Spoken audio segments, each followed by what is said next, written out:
8 waktu 7 menit. Silakan Mas Ahmad Hussein. Langsung fokus saja, jangan kemana-mana. Baik, sebelumnya apakah share screen saya sudah tertampil, Bapak? Sudah, langsung. Belum kelihatan, Mas. Belum kelihatan. Ya, Oke, sudah. silakan. Baik, terima kasih. Assalamualaikum warahmatullahi wabarakatuh. Perkenalkan, nama saya Ahmad Hussein Nurani. Saya menjabat sebagai guru alih pertama, guru fikih di Min 1 Sragen. Saat ini saya akan memaparkan rancangan aktualisasi saya yang berjudul Peningkatan Penguasaan Bacaan Sholat melalui bimbingan khusus siswa kelas 5 Min 1 Sragen tahun 2025. Selanjutnya, pada isu, saya menemukan beberapa isu yang mungkin eh, layak untuk saya bahas, yaitu yang pertama, kurangnya bimbingan terhadap penguasaan bacaan sholat siswa kelas 5. Yang kedua, kurangnya integrasi materi fikih dengan pembiasaan akhlak sehari-hari siswa. Yang ketiga, belum optimalnya penggunaan metode pembelajaran fikih yang inovatif. Yang keempat, kurangnya pemanfaatan teknologi digital dalam pembelajaran fikih. Dan yang kelima, yaitu kurangnya pemanfaatan teknologi fikih digital dalam pembelajaran fikih. Nah, dari kelima isu tadi, saya menerapkan beberapa proses analisis. Yang pertama yaitu proses analisis APKL yang mengerucutkan bahwa ada beberapa jumlah dari problem analisis, problem aktualisasi dan lain sebagainya yang mengerucutkan pada 3 analisis USG, yaitu kurangnya bimbingan terhadap penguasaan, kurangnya integrasi, dan belum optimalnya metode pembelajaran itu. Serta ketika sudah melalui proses analisis OSG, saya menurutkan bahwa ada satu urgensi isu yang harus dibahas, yaitu kurangnya bimbingan terhadap penguasaan bacaan sholat siswa kelas 5. Saya juga menggunakan analisis diagram fishbone yang menunjukkan 4 akar dari permasalahan kenapa isu ini harus diangkat. Yang pertama yaitu ada dari manpower yang berbicara bahwa guru fikih itu belum maksimal dalam membimbing bacaan sholat siswa secara individual. Yang kedua ada secara material, yang mana media pembelajaran itu masih terbatas pada buku teks. Yang ketiga yaitu metode yang berbilang bahwa kurangnya variasi metode pembelajaran, dan yang keempat adalah lingkungan karena suasana kelas yang kurang kondusif untuk latihan praktik bacaan siswa secara berulang. Maka dari itu, atas akar-akar permasalahan yang ada, terkerucutlah sebuah isu aktual yang akan saya bahas, yang akan saya gunakan sebagai rancangan aktualisasi, yaitu kurangnya bimbingan terhadap penguasaan bacaan sholat siswa kelas 5. Setelah menemukan isu, tentu saja saya harus memecahkan isu tersebut dengan berbagai kegiatan. Nah, sebagai gagasan pemecah kegiatan pemecah isu tadi, core isu, saya menemukan 5 kegiatan. Yang pertama yaitu pembentukan bimbingan intensif bacaan sholat. Yang kedua yaitu penyusunan media digital bacaan sholat. Selanjutnya yang ketiga yaitu penggunaan metode tutor sebaya. Dan yang keempat, integrasi pembiasaan bacaan sholat dalam kegiatan sekolah. Yang kelima yaitu pelaksanaan monitoring dan evaluasi secara berkala. Nah, jadwal kegiatan saya mulai dari minggu kedua bulan September dan akan berakhir di minggu ketiga bulan Oktober. Selanjutnya, ketika menemukan sebuah gagasan kegiatan, tentu ada kendala, tapi tenang saja, saya juga sudah menyiapkan beberapa antisipasi. Yang kendala yang pertama yaitu keterbatasan waktu siswa dan guru karena padatnya jadwal sekolah. Sebagai antisipasi, saya harus menyusun jadwal bimbingan yang fleksibel, misalnya setelah sholat duha atau setelah jam istirahat. Setelah itu, ada sarana prasarana atau HP siswa yang tidak merata. Maka antisipasi saya adalah menyediakan alternatif rekaman atau audio video yang bisa diakses secara offline. Yang ketiga yaitu tidak semua siswa memiliki kemampuan bacaan untuk tutor sebaya. Nah, antisipasi saya yaitu memilih tutor sebaya secara selektif berdasarkan kemampuan serta sikap. Yang keempat yaitu guru tidak selalu bisa mendampingi siswa. Maka antisipasi saya adalah melibatkan wali kelas dan guru lain untuk mendukung program ini. Yang kelima yaitu monitoring tidak bisa konsisten serta adanya kesibukan guru. Maka antisipasi saya adalah membuat jadwal monitoring secara terstruktur, misalnya per minggu. Baik, untuk matriks bisa dilihat untuk gagasan yang pertama seperti pembentukan bimbingan intensif sholat. Tentu saya contoh yang pertama, saya memiliki beberapa tahapan untuk program kegiatan saya. Kegiatan yang pertama yaitu pertama mengklasifikasi dulu siswa-siswa yang belum lancar. Kami kelompokkan. Terus yang kedua menyusun jadwal bimbingan intensif tersebut. Yang ketiga mulai melaksanakan bimbingan rutin. Yang keempat baru melakukan pencatatan hasil. Outputnya apa? Outputnya adalah pertama daftar siswa binaan yang tadi yang kurang lancar membaca bacaan sholat. Yang kedua adalah jadwal bimbingan. Yang ketiga adalah catatan kehadiran siswa. 2 Dan menit yang lagi. keempat adalah catatan hasil bimbingan. Maka dari tersebut kita bisa melakukan evaluasi dan monitoring secara berkala. Nah, yang nantinya outputnya akan kami berikan bukan hanya kepada siswa melainkan juga kepada wali murid. Begitu kurang lebihnya. Terima kasih. Dari saya, billahi taufiq wal hidayah. Wassalamualaikum warahmatullahi wabarakatuh. Waalaikumsalam warahmatullahi wabarakatuh. Terima kasih. Silakan yang terhormat Bapak Muhrosid sebagai mentor untuk memberikan penguatan maksimal 3 menit dari sekarang jam 8.44. Assalamualaikum warahmatullahi wabarakatuh. Waalaikumsalam. Perkenankan kami memberikan penguatan terhadap rancangan aksi yang disampaikan oleh Pak Ahmad Husain An-Nurani bahwa memang menjadi permasalahan di madrasah kami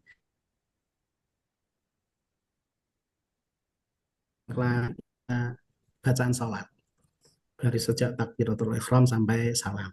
Meskipun sebenarnya dari kelas 1, 2 ini sudah ada pembiasaan sholat duha dengan membaca bacaan secara keras. Tetapi hanya sebatas itu, tidak ada bimbingan secara intensif oleh Bapak maupun Ibu guru, siapa yang sudah hafal bacaan sholat, siapa yang belum. Oleh karena itu, dengan ada rancangan dari Pak Husain, akan memberikan bimbingan kepada anak-anak yang belum bisa membaca bacaan sholat. Ini kami tentunya sangat mendukung apa yang dilakukan. Adanya pemetaan nanti anak yang sudah bisa bacaan sholat, siapa yang belum, siapa yang sama sekali belum, siapa, ini bisa dipetakan dan nanti hasilnya bisa maksimal. Harapan kami setelah ada bimbingan dari Bapak Ahmad Husain, ini tentunya juga harus diikuti dengan saran-saran, kemudian motivasi kepada anak agar setiap sholat dimanapun berada, di rumah, di masjid, ataupun di musola, bacaan sholat itu harus tetap selalu dibaca. Karena kalau sudah hafal, tetapi ketika sholat anak hanya jengklat-jengklit saja selesai, nanti bacaan sholatnya juga hilang. Kemudian juga harapannya di madrasah ini selalu berkesinambungan. Bukan hanya berhenti di latsar ini, misalnya latsar ini kelas 5, besok ketika Pak Ahmad Husain masih di kelas 5, fikih, ada pelajaran fikihnya, ada bacaan sholatnya, juga hal itu dilakukan kembali agar memang nanti semua siswa di kelas 5 ini memang betul-betul bisa bacaan sholat secara baik, sehingga ketika sholat betul-betul membaca doa yang dituntunkan oleh Rasulullah Muhammad SAW. Sekali lagi, kami selaku kepala madrasah, selaku atasan mendukung sekali rancangan aksi yang dibuat oleh Bapak Ahmad Husain. Semoga menjadi amal jariah Pak Ahmad Husain madrasah berguna bagi anak didiknya. Terima kasih. Assalamualaikum warahmatullahi wabarakatuh. Waalaikumsalam warahmatullahi wabarakatuh. Terima kasih yang terhormat Bapak Muhrosid atas supportnya. Baik, waktu saatnya untuk yang terhormat Bapak Penguji, Bapak Dr. Andries Haji Gunawan MPD, waktu kami silahkan 8 menit dari sekarang jam 8.47. Ya, terima kasih Pak Teguh. Pak Ahmad Husain, suara saya terdengar? Terdengar, Bapak. Oke, ya, baik. Judul Bapak adalah peningkatan penguatan penguasaan bacaan sholat melalui bimbingan khusus. Ya. Bimbingan khusus ini seperti apa? Bimbingan khusus yang dimaksud itu yaitu seperti bimbingan intensif. Jadi kita memiliki program bimbingan khusus yang nanti akan dilaksanakan setiap sholat, entah itu sholat duha ataupun sholat zuhur. Nah, kita akan mengklasifikasi terlebih dahulu anak-anak yang memang lebih susah, lebih sulit menghafalkan. Mungkin, nah, itu orang anak-anak yang kurang lancar membaca bacaan sholat, nanti kita akan memberikan bimbingan khusus seperti pertama yaitu penyusuan media digital. Kita berikan beberapa bacaan yang berupa media video gitu. Nanti kita akan bimbing terus sampai mereka lancar untuk melakukan tersebut. video itu nanti suruh nyetel video, dengarkan sendiri gitu. Mohon maaf sebentar, bagaimana Bapak kurang terdengar tadi? Ya, bukan nggak terdengar, Anda nggak fokus tadi ngomong dengan siapa. Bimbingan itu dengan minta siswa kita, murid dengan untuk nyetel video, kemudian dilihat gitu. Iya Bapak, itu salah satunya. Nanti ada beberapa cara lagi seperti tutor sebaya. Nanti kita Bentar, cari ya. anak-anak yang memang lancar bacaannya, kita klopkan, kita matchkan gitu. Oke, baik. Yang selanjutnya, di APKL tadi ada angka 3 ya. Lagi-lagi nanti supaya tidak jadi masalah di laporan akhirnya, nanti dipertimbangkan ya angka 3 itu, bagaimana seperti tadi angka 4. Kemudian siapa yang menjalankan rancangan aktualisasi ini? Jenengan atau siapa? Saya Bapak, insya Allah. Artinya jenengan menjalankannya gimana? Ada perlu bantuan dengan pihak lain nggak? Saya kebetulan kan mengajar di kelas 5. Nanti semampu saya, ketika saya tidak ada halangan, saya akan membimbing siswa secara sendiri, secara tangan saya sendiri. Tapi ketika mungkin saya ada halangan, saya akan melakukan kolaboratif dengan guru kelasnya, gitu Bapak. Guru kelas. Oh, jadi ngajarnya 1 minggu berapa jam? 1 minggu ada sekitar 30 jaman lebih Bapak. Enggak, untuk satu kelasnya. Oh, untuk satu kelasnya. Kalau di Mapel Fikih, saya per kelas itu ada 2 jam, 2 jam. Tapi ada beberapa gitu. Oke. Ada Mapel lain. Nah, indikator keberhasilan dari rancangan aktualisasi. Jadi kan harapannya nanti anak-anak itu bisa bacaan sholatnya itu komplit dari takbiratul ihram sampai tahiyat gitu ya. Nah, itu indikator dikatakan berhasil itu apa indikatornya? Nanti setelah kegiatan saya sudah terlaksana atau semasa kegiatan saya berlanjut, saya akan melakukan monitoring dengan membuat form, Bapak. Membuat form yang menggunakan checklist. Jadi semisal takbiratul ihram sampai al-fatihah sebelum i'tidal itu sudah lancar, saya centang. Nah, nanti form evaluasi itu hasilnya akan kita serahkan kepada siswa dan wali murid juga bila perlu, gitu Bapak. Menurut pengamatan jenengan, selama jenengan jadi guru di kelas itu bacaan anak-anak sudah komplit belum? Nah, isu ini saya angkat karena saya melakukan observasi ya, pengamatan secara langsung. Beberapa kali memang siswa ketika sholat itu banyak yang diam gitu Bapak, yang tidak melafalkan juga. Nah, maka dari itu saya tertarik untuk mengangkat isu ini. Gitu. Ya, itulah yang saya maksudkan. Saya tanya indikatornya apa dikatakan berhasil itu. Anda bisa mengatakan kalau selama ini mereka masih diam. Nanti selesai aktualisasi ini diharapkan mereka sudah tidak diam lagi. Maksudnya jawaban Anda seperti itu nanti jawabannya ya. Nah, indikatornya kan seperti itu. Misalnya Mas, ini kan kita di batas waktu nih.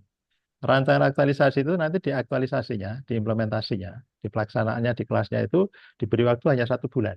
Kurang lebih 36 bulan, 36 hari.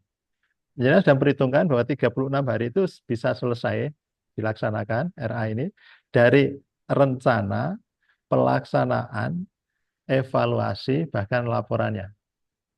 Cukup waktu itu untuk menyelesaikan rancangan jenengan? Iya, sepemahaman saya, insya Allah untuk beberapa anak mungkin cukup. Kalau beberapa anak mungkin ada yang kurang, sesuai dengan saran dari mentor saya, nanti saya akan melakukan keberlanjutan Bapak. Jadi tidak berhenti pada lacar ini, tapi juga setelah lacar ini nanti akan saya lakukan. Iya, 1 menit lagi. Artinya gini, ini harus selesai dengan berbagai macam variasi hasilnya. Soal nanti hasilnya kurang maksimal, kemudian nanti mau dilanjutkan, ya memang seperti itu. Jadi ini bukan hanya untuk lulus, tetapi nanti ada habituasi untuk pembiasaan keberlanjutan. Ya, saya kira gitu ya. Oke, terima kasih. Selamat untuk Pak Husin. Ya. Waktu saya kembalikan ke Pak Teguh. Makasih Pak Teguh. Baik, terima kasih penguji, terima kasih Pak Muhrosyid sebagai mentor, terima kasih Ahmad Husin. Mari kita tutup dengan bacaan tahmid bersama. Alhamdulillahirobbilalamin. Pak Muhrosyid dan Pak Ahmad Husin, kami persilakan untuk meninggalkan breakout room ini. Baik. Peserta keempat, silakan Mas Karolus Aditya Novanto. Kami beri waktu setengah menit untuk